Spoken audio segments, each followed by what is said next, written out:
Hello guys, welcome back to another video of my channel, Mythic Might.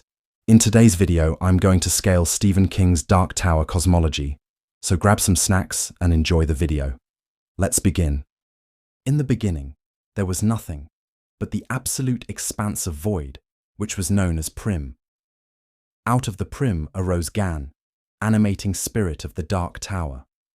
From the magical waters dripping out of his navel, Gan spun the physical universe. But sensing that one world was not large enough to contain all possible manifestations of life and experience, he divided the universe into multiple parallel realities and set 6 magnetic beams in place to maintain the alignment of time, space, size, and dimension in all of them. Gan sat at the center of the world web, singing the rocks and mountains and trees into existence, singing the song of the white. Now let's talk about the cosmology of Dark Tower. The verse deals with a lot of metaphorical statements and analogies. Each one of the readers can draw their own interpretation from these contexts. And in this video, I will talk about my interpretation. Yours might be different, so feel free to disagree. Let's start. Let's start with universes. In the cosmology of Dark Tower, every universe is infinite in size. In the first book, Rowland uses the term infinite to refer to the vastness of universes. These universes are not standard universes, as each and every one of them actually contains an infinite number of other, smaller universes, effectively making each of them their own multiverse. These universes do not build up a conventional multiverse. Rather, they form a stacked hierarchy, where higher universes transcend lower universes. This hierarchy is consistently described in other books like The Talisman and Black House, with references to worlds upon worlds and worlds within worlds. The total number of universes within this stack is consistently described as infinite, or using synonyms for infinite, such as endless, countless, numberless, eternity, etc. The difference between just 2 of these universes has been analogized as lower universes being mere atoms to an infinitely larger universe that they make up, or a single grain of sand to an entire desert. Rowland also uses a metaphor about the Mohaine Desert. According to this metaphor, the trillions of grains of sand in the Mohaine Desert represent actual universes. Within each of these universes, within each grain of sand, there are infinitely many universes. Lower universes are described as being infinitesimal in comparison to higher universes. Each of these worlds, or universes, also have something called Todash spaces, which are basically a spatial voids of darkness called no places in between worlds. These are endless spaces between worlds. There are stars within these realities, or worlds, and they are called stories, and there are endless numbers of stories within these realities as well. Meaning, a single world contains an infinite hierarchy of worlds, where a single world already has infinite hierarchy of reality, fiction transcendences. These universes or worlds are in turn participated by another hierarchy of worlds called a microcosm, and this repeats itself infinitely on a barber pole. Now the universes which contains this worlds within worlds hierarchy, or the microcosm, have been described as universes of worlds and dimensional macrocosms. A macrocosm equates to 1 stair on the Dark Tower. Stairs contain universes that then contain endless realities. The higher stair sees the lower stair like an atom within a blade of grass or a grain of sand. Rowland's universe is the first stair or step in Dark Tower. But Rowland stated a page ago that the universe they were in was just an atom in a blade of grass. Rowland's macrocosm is shown to be the atom on the purple grass that Man in Black mentions in The Gunslinger. According to Rowland's explanation, this leaf of grass metaphor is not limited to a single leaf. In his lyrics, he refers to the eternity of eternities by burning a branch and states that the leaves go on forever. He says that burning these leaves is a never-ending process that can never be completed, just like a chain. There are infinite levels on the first floor of the Dark Tower. The higher levels can be represented as universes. The higher levels are unimaginable for the lower levels.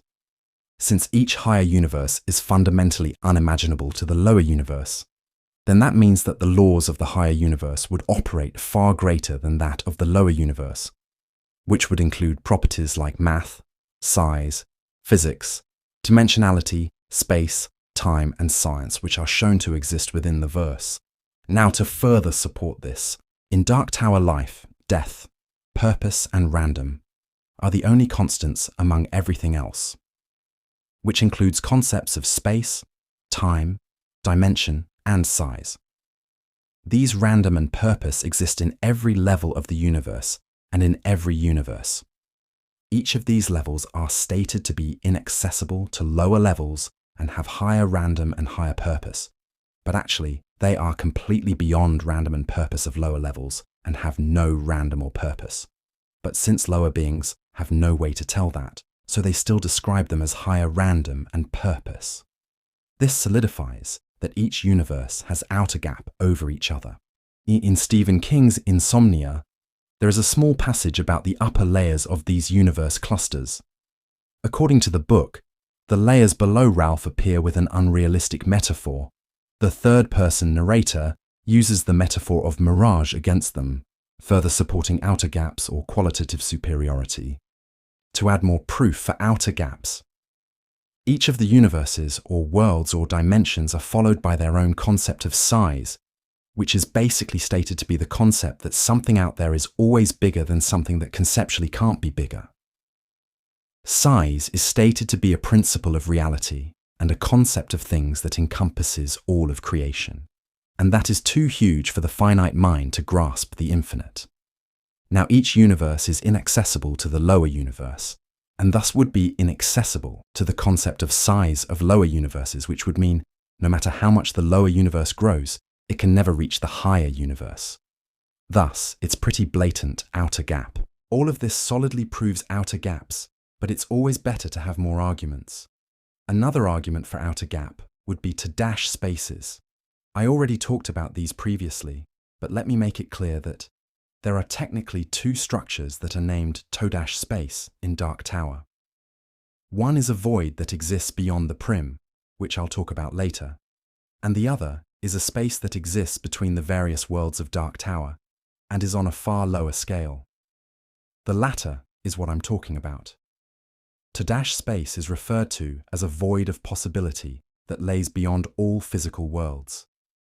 An invasion of monsters from toe-dash space was described as a peril beyond dimensions, meaning the toe-dash spaces is beyond all physical extension of lower worlds and is beyond dimensionality of lower worlds as well.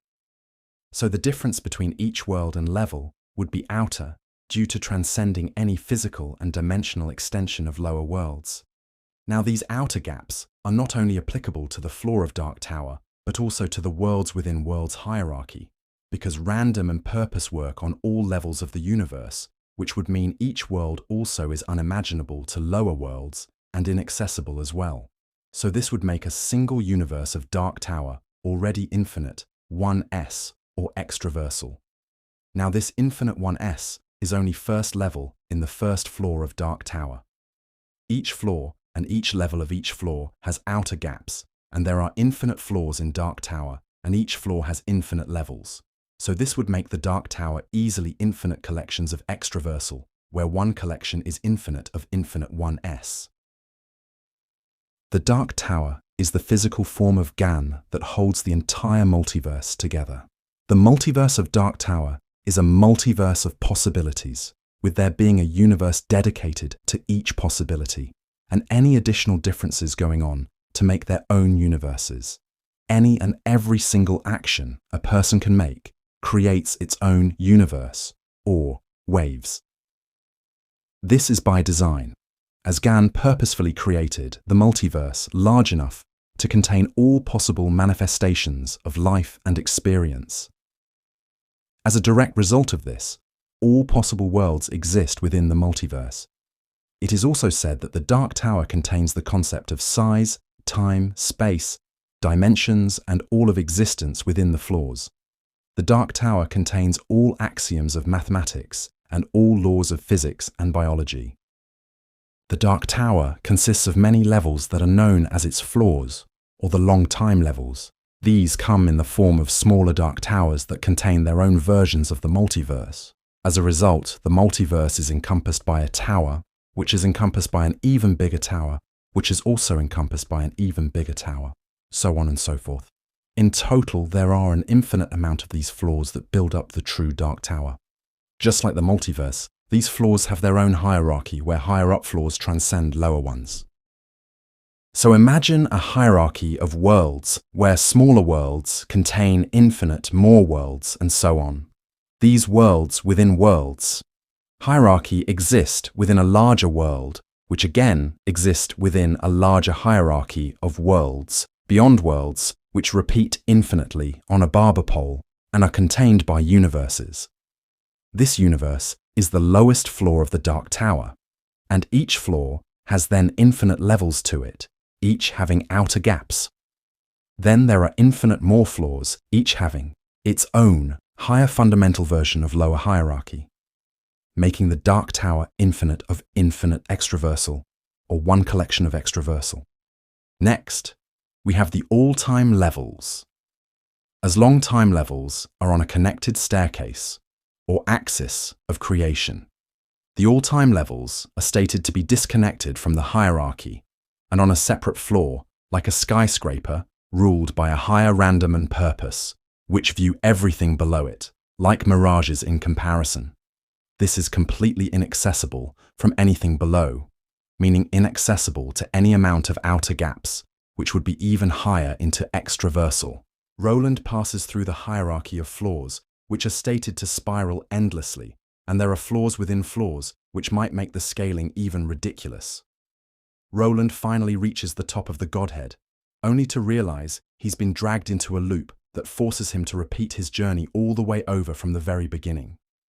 Meaning even after transcending infinite collection of extraversal hierarchies, the Dark Tower doesn't end there. It keeps on going, and thus keeps on expanding the hierarchy, which would be very overpowered. But I would take the lowball scale and say, even this is infinite collection of extraversal hierarchies. Next, there is a term called Ka in the series. Ka is the fate of a person, the life essence of living beings and the balance of the universe. Ka is also a term that encompasses not only humans or other living beings, but also the Dark Tower. And the Dark Tower is a structure that represents Ka. Only Gan and Bessa can control Ka. Next, we have Crimson King. It is widely believed that the Crimson King is the second most powerful being in the Dark Tower universe. Throughout the series, he has tried to destroy the Dark Tower, which is Gan's physical form, because he and his family were living in the Prim lands before Gan created creation. And when the tower appeared, he and his family were out of creation. Next, we have the beams. The beams are the power that sustains the Dark Tower. While this power is unleashed in the center of the tower's summit, they are surrounded by 12 beam guardians. As the name suggests, they are the guardians of the beams. There are 2 guardians for each of the 6 available beams. Their names are elephant, rat, bat, eagle, dog, turtle, also called Maturin, wolf, fish, rabbit, lion, horse, and bear. While Maturin is superior to the other beam guardians, they should still be somewhat comparable to him in existence. The guardians are beyond the aforementioned Ka, as stated in the comic book Endworld Alamac. The guardians exist beyond the reach of the Ka. All of existence is implied to exist within Maturin's mind, entailing there is a sort of reality fiction transcendence between the beam guardians and the Dark Tower. This is backed up with similar statements for the other guardians, like Shadrick, who is so big that all worlds can fit within his eyes. There are also the demon elementals, which are basically the malevolent counterparts to the beam guardians. There are only 6 demon elementals, but each one of them have both a male and female self. So there are 12 demon aspects in total. Next, we have the Prime. The Prim is a primordial sea of chaotic magic that predates all of existence and was used to create all of existence by Gan after he was born from it. Prim is basically what spun the tower and is stated to be an archetypal void. Before the Dark Tower was constructed, the Prim used to be far larger than it is now, taking up more space in the macroverse. But when Gan was eventually born and made all of existence with the prim receded, becoming tremendously smaller and far less powerful. Even beyond this structure is true form Todash, or macroverse. As explained back in the Todash space section, there are actually two structures that are referred to as Todash space. We'll be talking about the former, the gigantic void that encompasses the prim. As for how we can tell that this larger Todash space is the macroverse, it is pretty straightforward. True form Todash, or macroverse, which is stated to be darkness beyond even the prim, and it's stated that it sees no difference between prim and the midworld, and that gap qualifies as a tiny magical droplet in comparison. The prim remains only a drop compared to its infinity. Now it's time for Pennywise and Maturin, the two most famous entities in the Dark Tower. It is established that there is a rivalry between the two, with Maturin being a benevolent force that only wishes to observe things from afar, while IT is a malevolent force that only exists to devour. Starting with Pennywise. The Deadlights are the true form of shape-shifting clown known as Pennywise on Earth, and is essentially its own living realm outside of everything. Descriptions of what exactly the Deadlights are vague. The Deadlights are described as the darkness that exists beyond everything, the outlands beyond all lands, even beyond the macroverse. Maturin is said to be strong enough to eclipse the power of Pennywise by Bill Denborough, who has reached the macroverse. While Maturin is one of the 12 Beam Guardians, there is a consistent line of evidence pointing towards Maturin being the most powerful of them. For one thing, out of all of them, he is the most revered. Maturin's position in the cosmology is greater than the other Beam Guardians. While the other Guardians protect just one of the tower's beam, Maturin holds all of existence on his back. After Gan made everything, including the Dark Tower, Maturin was able to catch it on his shell, saving it from falling into the macroverse, and has been on it ever since.